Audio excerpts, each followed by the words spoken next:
Back Global Sports Network this Friday. The Rockets are in the pickle. The Texans not doing much better. Looking and fighting for it, coach, and we're looking for general managers nowadays, folks. So it's going to get very interesting right now, and we'll be right back in just a few seconds.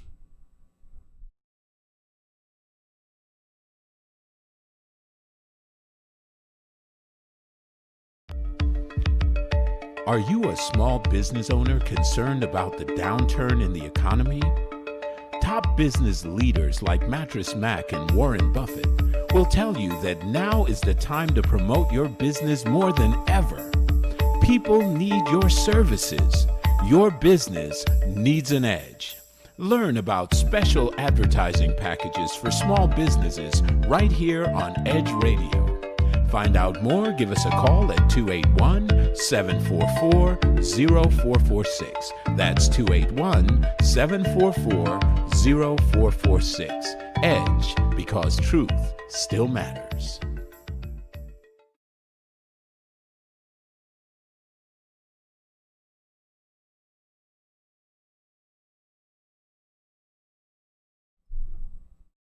Hello, everybody. John Foster, Chris Fernandez, back at the Edge, talking sports. A lot of stuff going on in Houston, of course, with the Texans and Rockets, Astros.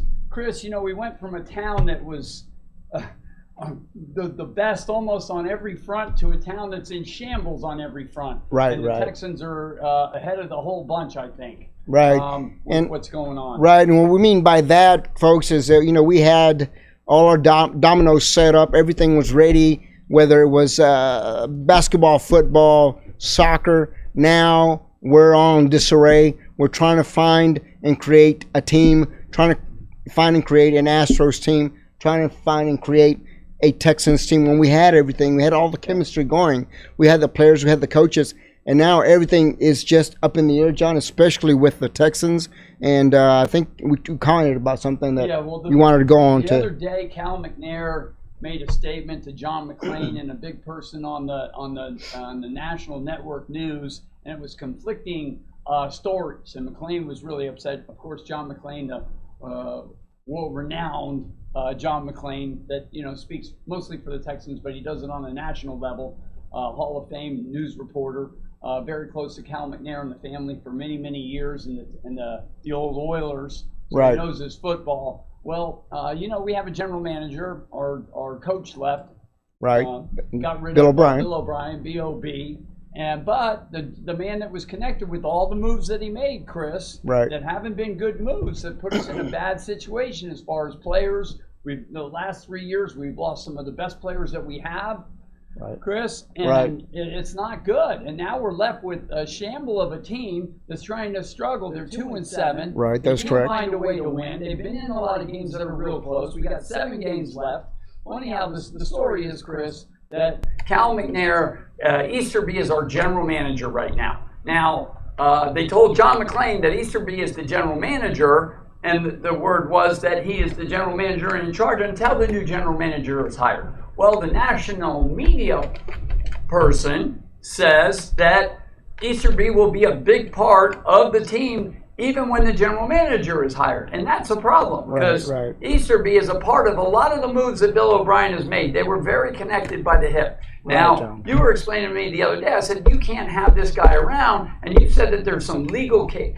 Well, Coach, very basically the way it works, Coach, if the legal lingo for this is that if you're in a corporation, if you're an employee, and you're a vice president, and you're formally a professional, most than anything else, then this is the way you conduct your verbiage. We just heard Jamie Root speaking about this and nodding and saying, yes, Jack Easterby is head of football operations, and yes, he will be the interim until the real coach and general manager are found. Then he's nodding to us basically that yes, we have no choice. This is the world we live in, and this is how it functions. You as a corporation, I'm going to say Memorial Hermann Methodist Hospital, leaves and opens a job. There's a job opening for secretary. Even though they may have a secretary waiting in the wing, even though they may have him interviewed already or her interviewed already, they must post it. They must keep saying that they're still hiring. And they must interview any and all candidates. Okay. Even though they have chosen someone or they haven't. So you're saying, yeah, so there's a legal thing that says, because really Easterby, there's a lot of animosity in Houston. Most Houston people do not want Easterby to have anything to do with any decisions or anything to do with the club. And right now he's the man in charge. And Jamie Root this morning, specifically just this morning, he said, the president of football, Houston Texans, said that, yes, right now, guys, fans, just give Jack Easterby an opportunity, give us an opportunity. Yeah. Let's see how things go. His hands are tied, John, legally. Their verbiage must be something that they must be careful saying. He does have a lot of influence in the NFL. Easterby does have a lot of connection. He knows a lot of people, being connected with New England for years and years. So his part in finding the new general manager, the right general manager, and the right coach is a big part. You need somebody that's connected to have the word out there. But the problem is, and Houston knows this, if we bring in a general manager and Easterby still has to be around, there's a problem with that, because then you're the boss. He's the boss. You're hiring me, but you're the boss. A good general manager is not going to come in under those circumstances, Chris. It's not going to happen. A general manager needs to be the boss with one other person above him, and that's the owner. Okay, and they need to be connected. And if Easterby's around, then that's up to that general manager. Okay, so anyway, that's the story of the Texans. We got a lot of other things. That's something, again, where the verbiage and the action must be something they must take care of and be aware of, because you just can't come up and fire the man because of the pressure and everything that's being put by media and by the fans. And both ownership and Jack Easterby know this. So Jack Easterby will bite his fingers till the end of the season, and everyone else will also, John. And this affects also, believe it or not, J.J. Watt. I was just going to go there with J.J. Watt. J.J. Watt, Chris, is very upset. I've never seen J.J. so upset. He doesn't like losing. He doesn't like to be, this is his third year out of 10 that he's in a losing season. Now, you know what fixes all this, Chris? Winning. Yes. They got 7 games left. They have a team that can win. They got to find a way to win. If they can win and win most of these 7 games, they're going to feel good about themselves. And I think that needs to be in the locker room. I think I've always had the experience, John, that whether it's football, baseball, basketball, they not necessarily win right now, but to me, it's almost a greater benefit if they win the last 3 games of the season, the last 4 wins. That way, your next season, you start on a good note, exactly. So this needs to be in the locker room that we're winning. We're trying to win. We're going and winning. And they're going to feel better the next week. And they win the next week. They're going to feel better the next week. They have a pretty winnable schedule. So if they need to put that together, then the team can at least have some strength. J.J. Watt doesn't see some kind of chemistry, some kind of something coming out of the Texans by the end of the season, JJ's as good as gone. He's not going to wait until the ship turns around. That depends on who comes in and their attitude. So you really can't say that right now. You have some general managers that wouldn't give up J.J. Watt for the world, and it depends on what J.J. Watt wants also. Sure. I mean, obviously he doesn't necessarily want out of Houston because he would have been gone. We'll come back and circle around to the Patriots and Texans this weekend. But let's go on to the Rockets. They're also in a little pickle with their owner and Harden. Harden, yes, Harden Westbrook. So go ahead, Coach, bring it up. Let's do it. That's true. Okay, now Westbrook wants out. Harden wants out. They grew up together. They're friends, but they don't want to play together now. Right. That's the word. They don't want to play together. Hey, I can be your buddy, Chris, but I'm not doing radio with you anymore. I'm telling you, hey, we I ain't can't your do friend, this anymore. I ain't your pal. It's over. Sure as heck ain't your buddy, okay? So that's the way it is. That's what we're talking just like it is with us. We talked about it. As soon as they got Silas in there, I told you, Coach, they are these certain picky players. They will not play for just anyone, Coach. And that goes back to that. Okay. Silas doesn't have the experience. All right. I don't care what you tell him. They don't want to play for him, Coach. Yeah, so now Harden wants out. Here's the problem, Chris. Harden's just opening up his own restaurant, hotel. He's supposed to be doing that. And then he says he wants to get out of town. He's owed another $50 million that he's going to get from the Rockets. That's guaranteed. 48.3. And what's that, 2 more years, Chris? 2 more years for that. We paid him his money. He had his soup and cake and everything and his party. And now he wants out. Right. It's That's kind of not like right. it's kind of Unless like what we I can said, get- John. They have another 43 million right now and 48 million towards the end of the season. I'm just doing his career. He may want to get out. He may ask to get out. As we talked about this 2 weeks ago. But you got to get will the returned. Rockets let him go?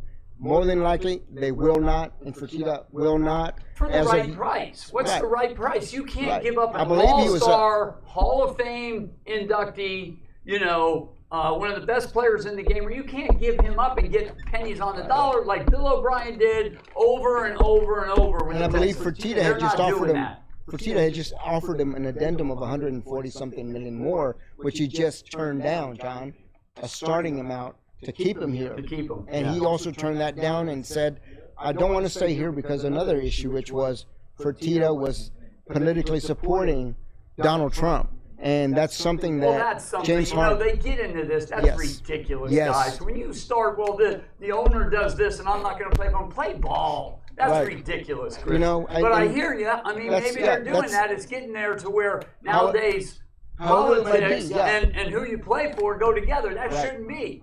This guy pays me a salary. I play baseball. I play football. I play basketball. Play John, basketball. Play and bottom football. line, like I've Who told cares? like I've told Oh, boy. everyone, But like I've told That's everyone, where we're at. you get paid to play. Guys, paid to play. Yeah. John. That's what they paid you for. Really? Yeah, You're gonna fight everybody's about politics? Here's another thing. Everybody's going to have a difference in opinion on politics. First of all, Chris and I, we don't talk politics. No, because I win every time, but that's fine. But That's he beside does, the point. okay. Democrat here, Republican over here. But anyhow, I Right. don't know. I'm Well, never, but okay. anyway, it messes up everything. There's some people, Chris, that just you can't talk politics with, and you Right. shouldn't.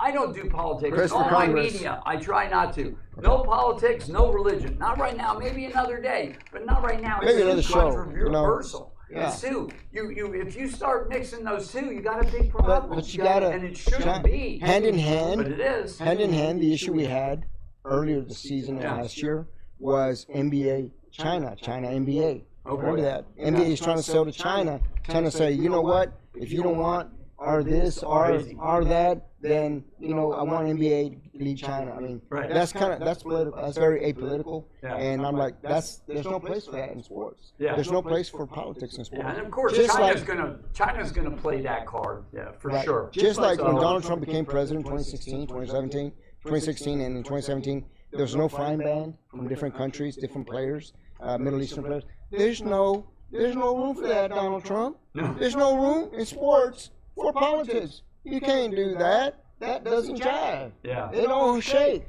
It don't work. Yeah, So, but Maury did.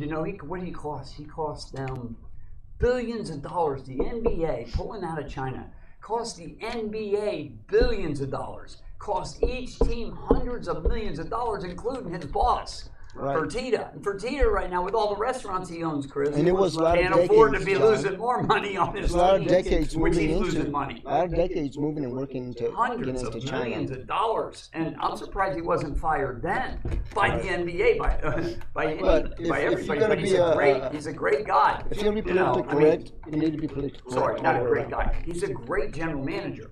Maury put together Houston. We had 5 years of great basketball or more.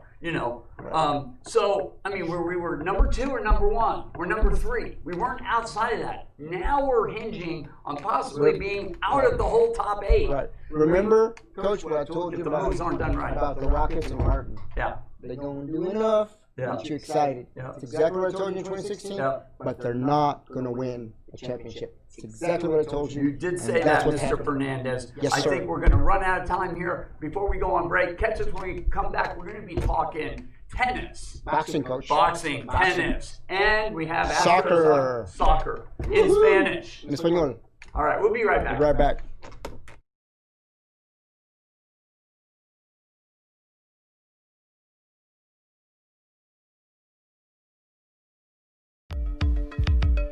Are you a small business owner concerned about the downturn in the economy?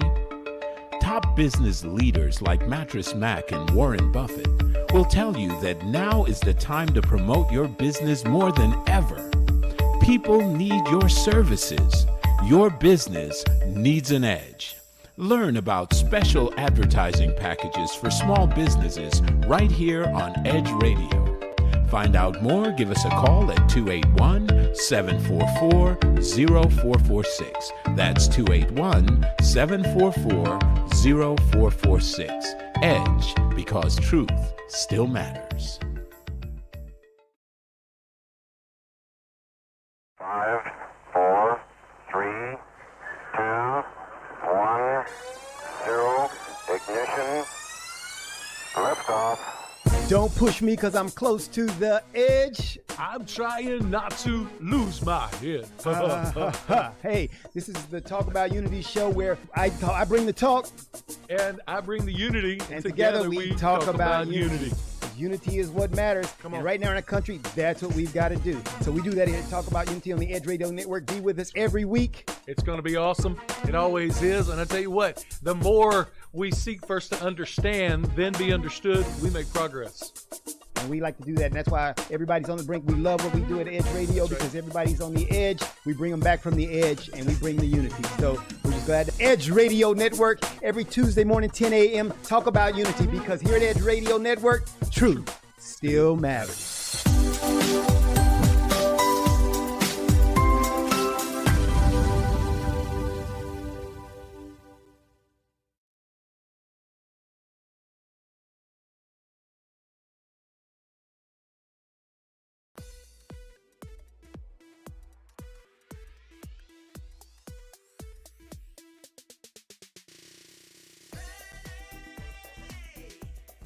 Hello, everybody, and welcome back to the Global Sports Network. I'm Chris Fernandez, John Foster, and we're going to go on and talk a little bit more about what is boxing, soccer. John, so we have a couple of fights on We schedule do. between we do. now It's a and... good thing you're not fighting. You're looking over there at that camera that's That's not right. on. That's the one that's on. Oh, that That's one already has was on. problems this morning. So I don't. What that- do you do? You wanted to talk boxing today. I don't know Right. anything about boxing. What's boxing? What's going on? Coach, I thought you said you Tell me, trained is there under- some under- boxing? I don't know. I thought you had trained under No. Angelo Yeah, Dundee. a little bit. A Okay. little bit. Well, guys, of Angelo course, you Dundee. know the heroes. Canelo Alvarez will be fighting December the 19th. Of course, he'll be fighting the Englishman, Mr. Smith. John, Yeah. Callum Smith will be fighting Canelo Alvarez this December 19th. And, of course, it's a super middleweight I think fight, so, John. middleweight, yep. And I think both fighters have lost a little bit of weight, John, like and boxing, huh? they're going into this. Well, no, it's Canelo Alvarez in my culture, Latino, Hispanic, Mexican Yeah. culture, of course. You're from Mexico? Of course, Canelo is also, Canelo is very know that. Mexican, yeah. Oh, And so he's a great champion, a great fighter for the majority of our culture. Yeah. So Okay. that's why I'm Canelo, yeah, reporting. he's one of the greats, all-time greats right now, no? That is correct, yeah. Pound for he pound, is. one of the best fighters. He is. I particularly don't like him. I don't think he's my hero. So there's another Sure. fighter that was considered pound for pound one of the best fighters in the world, Roy Jones Jr. Junior. And he's going to take on Iron Mike Tyson That is soon correct. here. Right, Yeah. that fight also is coming You up, know, John. I apologize, Chris. We've been going back and forth, and I don't know why I got this mixed up. But I kept thinking it was Mayweather. Your brother kind of cleared. He said, Mayweather's I father. apologize. I don't know. We may not hear you're that right. again, See, guys. Too many punches in the ring, Chris. I took, back Yeah. when I was a kid. It had to have been that. Not tennis rackets, right? Anyhow, Roy Jones Jr., who was a great fighter, pound for pound, one of the greatest fighters in the world, but he was never a heavyweight. Right, Okay, he right. was never a heavyweight. To get in there with Mike Tyson, I'm worried for him. But he's a tough guy. I mean, I'm sure he's in shape. So, and Mike looks to be, you've been shooting me those Yeah. pictures. He- Mike Tyson seems to be in the shape. For you know. 54, John, oh my gosh. But the problem is, Chris, when you go up in poundage like that, which we don't need to talk to Roy Jones Jr. about going up in weight, I'm sure he knows the animal that he's facing. Right, right, of or course. the fighter he's facing, the animal in the fighter. Well, believe it or And not, Mike it's is- supposed to Mike is be a bear. it's supposed to be a heavyweight, but Yeah. it actually got dropped down to middleweight, welterweight fight, John. That's what it is. And What is this? and Roy Jones, instead of fighting the 20 rounds, they're gonna fight a whole lot less rounds, John. Yes. And of course, the advantage will now be Tyson because Tyson's the older fighter. and Roy Jones is a younger Right, fighter. he's 54, and Roy 51. Jones is 51. Right. Yeah, they don't need to be doing 12 rounds. You know, Chris, when I was doing some boxing here in Houston in '87 with Evander Holyfield, Pernell Whitaker, Melvin Taylor, Vinny Pazienza, Mike McCallum, just to name a few people that were all in town together in '87. Evander Holyfield had just won the Olympics. He wasn't even light heavyweight champion of the world yet. Wasn't even up to heavyweight. This is Evander Holyfield. Even though Lou Duva and the camp Georgie Benson down in Kenny Weldon's gym down in Pasadena where we were training back in '87, they all knew that Evander Holyfield was going to be the world's heavyweight champion of the world. We knew that for years and years. After that, I would meet people, you know, and they didn't know what I knew and who I was around. But that was a set thing. And I had bets 10 years before Evander knocked out Tyson and took him to the brick house, you know, for his beatdown. We knew that he would beat him, okay? Sure. So anyhow, I got off subject there, Chris. What bring me back around? Well, Tyson is going to be fighting Roy Jones Jr. Roy Jones Jr., Tyson's 3-4 years older. I don't think that's a big age, you know, gap that makes a whole lot. But they don't need to be going. Oh, that's where I was going. Yeah. They don't need to be going 12 rounds. That is correct. Back in the day, that's what I was going to do. Back in the day, they went 15 rounds. I watched Mike McCallum, the body snatcher, okay, and he was in the same league with Thomas Hearn, Sugar Ray Leonard, Roberto Duran. These guys did not want to fight Mike McCallum. One, there was no money in that fight. When somebody can beat you, you don't take that fight, okay, unless the money's there. So there's got to be a payoff. So there was no money to fight. So finally, Mike McCallum, through Lou Duva, got the fight to fight Donald Curry in Vegas, and I was there training with him here in '87. I didn't go to Vegas with him. I should have. But anyhow, and he knocked out Curry, and that's when he got his title, and Mike went on from there. But Mike was a great fighter that just didn't have the connections to get that fight. You know, John, sometimes, you know, people ask, well, how come this? And I think I gave you the example, and I've given folks the example. I've had kiddos in the youth camp for the Houston Dynamo, and I've represented several of those kids that came from Colombia, South America, that played soccer with the Houston Dynamo. And the big thing, the big difference is that some of those youth kids that come up, 15, 14, 16, 18 year olds, and they're stuck there, John, basically. And I've interviewed and I've talked to a few of them, and they're like, I play better than this guy, I play better than that. Okay, but what do you different? What do you have different that guy doesn't have? Nothing, we're both the same. I said, no, wrong. That guy has representation and has someone to represent him in the front office and gives him the paperwork and tells him, look, my guy does this, my guy does that. Yeah. Who do you have? So I don't have anybody. That's why. And that's the difference there. That's But the I'm big sorry, I difference. keep getting off track. Let me finish this up. So they're going to fight, I think, 8 rounds instead of 12, which they're older. They don't need to be going that. You know, one, I hope they both get out of there healthy, to be honest with you. I really do. Because I think not, you know, at that age, even when I was training fighters for Angelo Dundee, there were some guys that just should not box anymore. It could be death in the ring, okay? You've been in too many car accidents, you can't get in one more. So I hope that both these guys come in out of that fight, mostly Roy Jones Jr. being a lighter fighter and not taking a heavyweight blow like that, especially if the referee doesn't get in there and stop it after he gets knocked out and he gets 2 more punches in or 3 more punches when he's already in a car accident. You can't do that. It's like being in a car accident and then somebody comes up and punches you, a pro boxer punches you in the head a couple more times. But you know, All right. Roy Jones Now- Jr. was also a champion. So he was Olympian. 4 Yes, times. sir. And when Chris was a champion, was pound for pound probably the greatest fighter of all time. Right. So I mean, he's got his own credentials behind him. But he was never a heavyweight, Chris. Now back in the day, I watched Mike McCallum go 15 rounds when Lou Duva came into town. With 5 rounds with brand new fighters. All the sparring partners had the same. Curry was a lefty. So they brought in guys from all around the country that had that Curry style. And I watched him go 5 rounds. It was a closed gym down in Kenny Weldon's gym in Pasadena. 5 rounds. I'm right there on the ring like this with Tommy Bonetta and watching him go 5 rounds with one fighter, 5 rounds with another fighter, and 5 rounds with... I've never seen somebody sweat so much when they got out of it. He sat there and just profusely sweating. And that's tough, man, to go. Sure, And then definitely. imagine fighting 10 rounds or sparring, Sure. and then you got to go another 5 rounds with a fresh fighter in the 10th round. And that's what Duba wanted to do. And I remember that Yeah, evening. Here's different a little style tidbit also, for you. John. Here's a little But, tidbit for you guys. So we get in the hotel room, the Holiday Inn here on 59, and we start talking. And Tommy's all upset at Mike. He says, "How come you took so many left hands?" He says, "You can't take 2 left hands from Curry. And those amateurs hit you 5 times with a left hand. If Curry hits you once or twice with a left hand, it's over." And Mike says to him, Mike goes, "Well, Lou's telling me to do this." So the game plan was, little insight, the game plan was, all right, well, you do what Lou wants you to do, because that's who got you to fight. But come fight time, you're going to do what you do. Right. Okay? So right there in that room, that was the game plan. So he had to listen to Lou, but when the fight came, Mike did what he did, and he knocked Curry out in the 6th round in Vegas. I got more stories on that another time, Chris. We got things to talk Sure, about. definitely.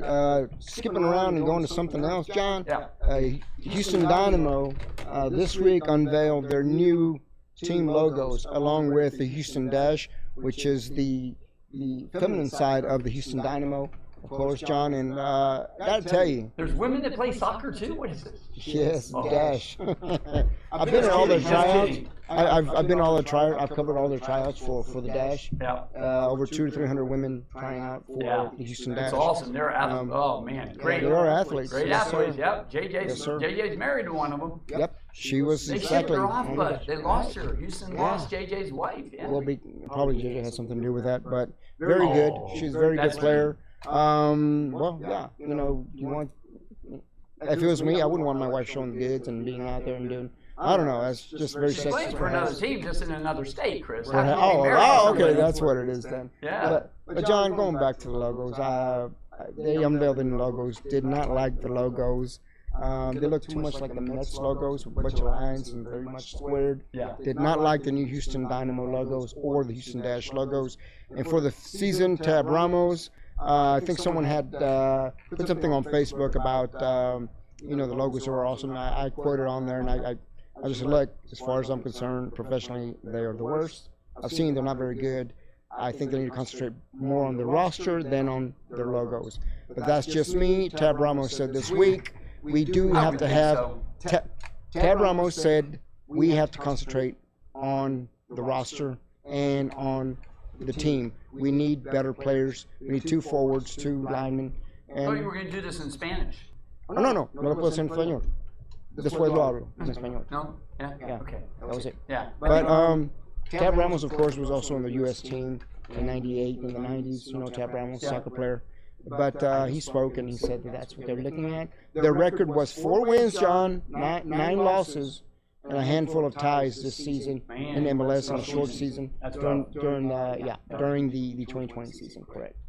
Yeah. And I think going back to basketball, talking about the records, I think it was Klay Thompson. Yeah, This Klay one? Thompson is Yeah. out, man, and big talk in Yeah. the NBA. But the Golden State. Golden State, they did make a move, Chris. I don't know the name of the person that they replaced him with, but they did pick up a good pickup. It's not, of course, Klay Thompson level. Clay's one of the best. He busted his big Achilles part of heel, what- John, this Well, weekend. Huh? He busted his Achilles heel. His Achilles During a on his pickup right game, leg, and he hurt his left knee, I believe, and now Was it's that his right ACL? Achilles. Correct. Sometimes when you have an injury, like I do, other things go wrong if you don't fix it right away, or and then you keep operating. Other things in your body can go wrong. So that's a big problem. Well, I think we're going to take a little break here, but we do have some tennis news, Chris. Sure, and we'll come back in around London, with- they're playing the big, what I know is the Masters. I keep calling it the Masters. It's not the Masters anymore, But, okay. There's the top 8 players in the world. They're playing in London, and I believe they're down to the semifinals. Djokovic is in the mix. Nadal is in the mix, even though Nadal took a loss. And we'll talk more about that when we come back. Yeah, right? and we'll talk a little bit of Texans. Of course, we'll cover this week's Texans, game. we got the game and to we'll cover cover. last night's game, of course, which was the Oh, Cardinals yeah. versus Seattle. And we'll go over that in just a few minutes. We're going to go ahead and go to break, guys. We'll be right back. Global Sports Network.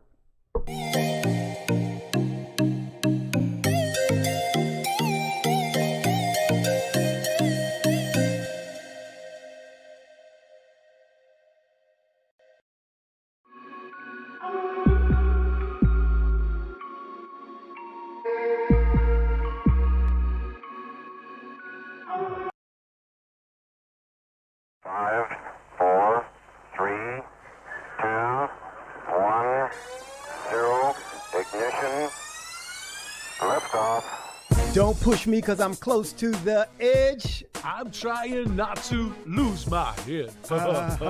Hey, this is the Talk About Unity show where I bring the talk, And I bring the unity, and together we talk about unity. Unity is what matters. Come on. And right now in our country, that's what we've got to do. So we do that here at Talk About Unity on the Edge Radio Network. Be with us every week. It's going to be awesome. It always is. And I tell you what, the more we seek first to understand, then be understood, we make progress. And we like to do that. And that's why everybody's on the brink. We love what we do at Edge Radio because everybody's on the edge. We bring them back from the edge and we bring the unity. So we're just glad to Edge Radio Network every Tuesday morning, 10 a.m. Talk about unity because here at Edge Radio Network, truth still matters.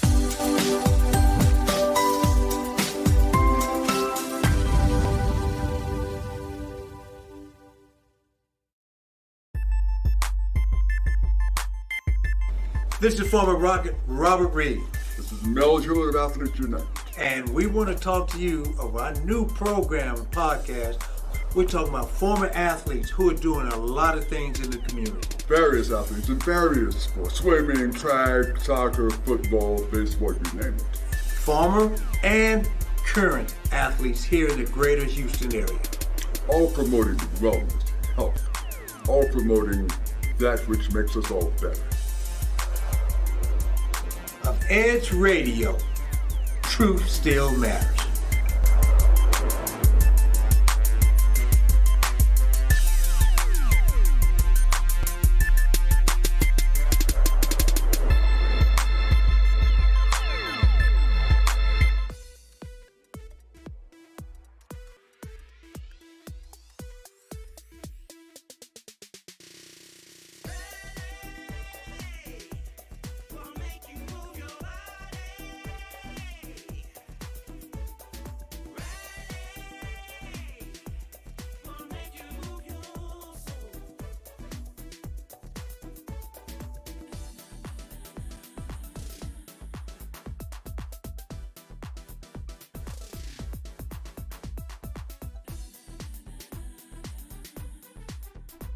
Hello, everybody, and welcome back. Global Sports Network with John Foster. John, we're talking Texans coming back this next section, John. Yeah. But basically, we're looking at a rebuild for next year. But for this year, come Sunday, the Patriots come calling Patriots. without Tom Brady, John. No, it's What do you Tom think? Brady. Where did he go? Oh, Tampa Bay. Tampa Bay, that is correct.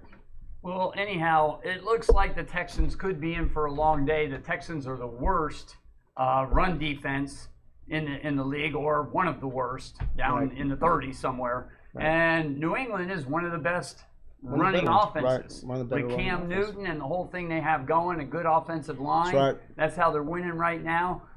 So definitely the Texans have their hands full Sure. here, Chris. And Yep. And Cam Newton, of course, will be playing, John. He's back, and they have a running offense that any kind of offense right now, with any kind of team, the Texans have trouble with, especially their tackling, John. And they've made emphasis about it, and they've worked on it. But we saw it last week again. You know, we saw that the tackling was not there. 5 missed tackles on one run alone, John. It's really crazy, Chris, you know, and you got a lot of people talking, you know, Cunningham's a great linebacker, supposedly. Now, here's the word, you know, Cunningham nowadays, sometimes he tackles like an all-pro Hall of Famer, and then other times he's tackling like he doesn't know what he's doing. Now, I didn't make this assessment. I've heard this from other great announcers, you know, that he's not always on cue. And we know that, you know, Cunningham has like the most tackles on the team. So this is the problem, very inconsistency. And where does that come from, Chris? Coaching. So the Texans have not only been surrounded by inadequate talent right now on mostly on the defensive end, and we finally got rid of Carter, who was the biggest mistake for years and years, and this year and last year. Dropped the fumble in the Kansas City game, dropped the ball in the Baltimore. I mean, this guy should have been gone a long. When did he ever run back a kick for a touchdown? Not that I know of, John. Why have this guy? So, well, what does he do? What was Bill O'Brien's thing? You got to be consistent. No, what are the 3 things? Anyhow, you know, dependable, reliable, right. durable, and tough. You know, right. And Carter was not that. He wasn't reliable. He always made mistakes. And then Kiki Kuti, he drops one ball after having a very productive game before dropping the ball, and he benches him. Talk about, not letting a guy get back up. The guy that shouldn't have got back up is Carter. Well, he's finally gone. Thank goodness, Chris. In a professional world, when something like that happens and one of your professionals, a wide receiver, be it a fullback, tailback, wide receiver, is either hit or mistakenly misses the ball, you don't punish him like a little kid, John, like if he's in junior high or worse. You give him the opportunity. You leave him in there as it were, especially if he's in productive baseball. Until that give him drop. the chance, You want to John. give him the ball the next time. Right. What did Watkins do one time? One of his guys, I think Kenny Stills, dropped the ball. Right. Maybe it wasn't Stills. But anyhow, what did he do? The next play, they went right back to the same play and he caught the ball. Right. Okay? That's exactly what you're supposed to do. Play, You give the gentleman, the guy, So, the opportunity to make up for what he did. you either believe in somebody or not. They were running some tapes of games when Carter dropped the ball, and Andre Ware, who knows his football, okay? Everybody knows Andre Ware in Houston, okay? Right. And Andre Ware, you can hear him say in one of the Baltimore Ravens game, say, okay, all we need to do is secure this ball here on this punt. There goes the punt, and oh my, he dropped the ball. And this is, it's almost like he could predict it. Right. That's how unreliable unreliable Carter was. Yeah, he said, don't go and fumble this, and then boom, I'll fumble. give you another example. They ran the tape, like 4 or 5 times where he, on big plays, look, we just got to secure the ball. Oh, Carter drops the ball. This is funny. They did they were doing something for warm-ups, and they were supposed to do something. This is just a couple weeks ago. And they kicked the ball, and they were doing a tape for somebody, and Carter's supposed to catch the ball, and then they're going to do a dance or do something around it. And he dropped the ball, and everybody just looked at each other like, well, what are they supposed to do now, It's a John, joke. So he's finally gone. I know as much as you have, and you've gone with me to training camp, they work, much time is spent on working on catching the football from close range, just as well as from far range. Quarterbacks throwing, have the machine in front of you about 10 yards away from you, and they'll catch the ball here, they'll catch the ball here, they'll catch the ball here. They have those drills for a reason, John. So but you don't catching drop the ball them. has nothing. I hear what you're saying. Right. It has. You know what it has? It Right. has to do with But- this. I know, but right what I'm here, saying- no, right here. listen You're to me. either a winner or you're not. Right, You're listen to either a me. person that's reliable or not. That's and supposed time to after time he proved he wasn't John, reliable. But that's supposed to help you with the physical. If you let me finish, it's supposed to help you with the physical skill of catching and putting the ball away. That's what it does. Everything else that goes beyond that is your mental capacity to carry on that play past catching the ball. But you got to catch the ball first, John. It's about knowing people. You either have winners, Djokovic, or you have somebody else that never gets in the top 10 that can't pull off that big point. win, right. And when Djokovic, Federer, Nadal give them a big point. What's going on, Chris? We all know. Yeah. He's closing this out. Right. So there's people that are closers and people that'll never be closers. Well, they'll close sometimes. And They'll close every now and then. Yeah, but they John. won't close. Guys that are winners, they close. And when you put a guy in a position like that for years and years, you got to know, hey, if he had never dropped the ball, but he never ran one back for a touchdown, or even gave you a big return, which he never did, why do you have him there? He's not reliable, and he doesn't run the ball back. It's a total joke on Bill O'Brien's error. Right. Okay, we got a lot of other things to talk about. And talking about closers, John. Yeah. The Houston Astros, and I suggested this, is that they pick up via free agency or a rookie, pick up a closer that's going to help you next year. Pick up a starter that's going to help us in the bullpen. That's going to help you. And I don't know with George Springer, With the he's Astros, gone yeah. and he's going, or what Yeah, we're I doing with haven't him, heard too John. much lately. We were talking about that a couple weeks ago. Yes, that's it looks correct. like Springer's going to want his contract and move on, which I'm very sorry to hear. But who knows? Well, you got to look at the cap money. You got to look at the money they have out So there if right now. Springer John. goes, we got to keep Correa. Okay, Carlos Correa is going to be a big part. And in this last postseason, Correa came up big. He said he'd come up big, and he did come up big. So if we can keep our hands on Correa, then we still have, John, some. do you remember that big our- question in our September? main signs. What's Do you that? remember that big question in September? That I asked you which one of the professional teams is going to get to a championship first? Oh yeah. And I told you the Astros Yep. because I didn't think the Texans we're You mean- going to and do this anything. is after you're talking about another championship, right? Yeah, Not right, including right. the one that we had. He's Not talking yet. last year, Right. the next Which championship from team? Houston. Which professional team Right. is going to come up with the championship first? Yeah. The Astros, the Texans, Yeah, or the Rockets? That's what we're talking about. right, And in this case, even the Dynamo.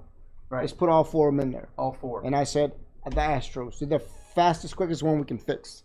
Yeah, Texans, yeah. you're looking at another 2 and, years. and at the time last year, the Rockets were still, considered. Some people knew that the Westbrook Harden thing wouldn't work, but yeah, some people were convinced, and then that proved that. Although, yeah, the Astros, no doubt, they still have team around them, and they kind of proved that this season by knocking off the A's and doing what they did, and they were right there with Tampa Bay actually. It's a little disappointing, a little heartbreaking for Correa, and I know that the Altuve errors in 2 back-to-back games really caused the that was championship. big. But I think Correa towards the last game, they really believed they could come back, and they did. And they did. Yeah, they did. And, but also Correa cost us those 2 games, but he also won us 2 games back. Altuve. So, huh? Altuve. Altuve. Yeah. Altuve. He won us, and games. Carlos Correa. Altuve, God, hey, you know what? Altuve can do anything. We got that 2017 championship, hey, John, and that, for me, yeah, his contract was paid for and done. Did I tell you and my- I think people should agree. Did I tell you my Altuve moment? No. Can I say it? You got what? I was at a restaurant. Hey, Vince. Oh, they'll think Hey, he look, looks a lot like Altuve. I was at a restaurant, and I had my tight jeans on for whatever reason, and I had my baseball cap on, John, and I went by this table of older folks, right? And I went to get my barbecue, whatever it was, and I had somebody tap me in the back, say, "Excuse me." This lady, really older, nice lady. Yeah. She was, "Are you Altuve?" I was like, "No." Yeah. She said, "Yeah." "You look like Altuve." I'm do. sorry. I said, "No, I'm not. I'm not Jose Altuve." It does have that look. I'm surprised you don't get more of that. I know. Yeah. Hey, I used to work with my brother John. He's Yeah. out there in the audience Yeah. right now. Donnie's here. Yeah, I worked in the courtesy booth at Kroger's, and he Right. worked on the floor, Yeah. produce. Yeah. And I came into my scheduled time, and I had this one young girl come by and grab me in the back, in the lower back. She did. And I was like, "What?" And she's like, "Oh my gosh, I thought you were John." I said, "He's my brother." Oh. Yeah. So Yeah. I've had that happen where. You're not that good looking, Chris. Oh, yeah. Maybe Altuve, but your brother, you can't. Well, play I'm with not that. tall enough. Well, hey, we got a little more sports to talk about too, Cool, with cool, cool, tennis even. Right. All right, tennis. What's up then. with tennis, John? All right, so in London, we got the what I call the Masters, but now right, it's right. not. It's the final 8 players in the world playing, and Djokovic and Nadal are 2 of the favorites here. We got Djokovic. Nadal was knocked off. Tim knocked off Nadal. Now what they do is they play a round robin. They divide them up into 2 groups, and Team had a good win over Nadal, but I believe Nadal won wound up being in, they got semifinals and the finals. They take the top 2, they play semifinals and then finals. So Saturday and Sunday, if you like tennis, I suggest you tune in. You're watching the top 8 players play in this, and it's in London. There's no audience members, Chris. Right. In the Australian Open, which is coming up in January, they're already working out ways. Once again, nobody attending, or maybe very little attendance, and they're finding out how to put a bubble around the tennis in Australia so we can have the Australian Open this year. Well, guys, it's coming down to what's being done this week. I want to thank everybody. Next time I see you guys, it'll be right after Thanksgiving, John. Just a reminder, everybody, Thanksgiving Day, Houston Texans play the Lions, and the Texans have a great chance of winning that one next week. This week, however, they will be facing the Patriots here in town. No Tom Brady. No Tom Brady, but I think Patriots still win this game here at NRG, John. Wow. They're still winning 21-17. I agree with him. I think the Texans can have an upset there and possibly do it, but I wouldn't put my money on it. I'm not a gambler anyhow. Stay safe, everyone. Go Texans. Everybody be safe. Have a great Thanksgiving. We'll see you next Friday at The Edge, 1540 AM, Houston, 101.7 FM. Galveston. Yes. Have you. a great week, everybody. Happy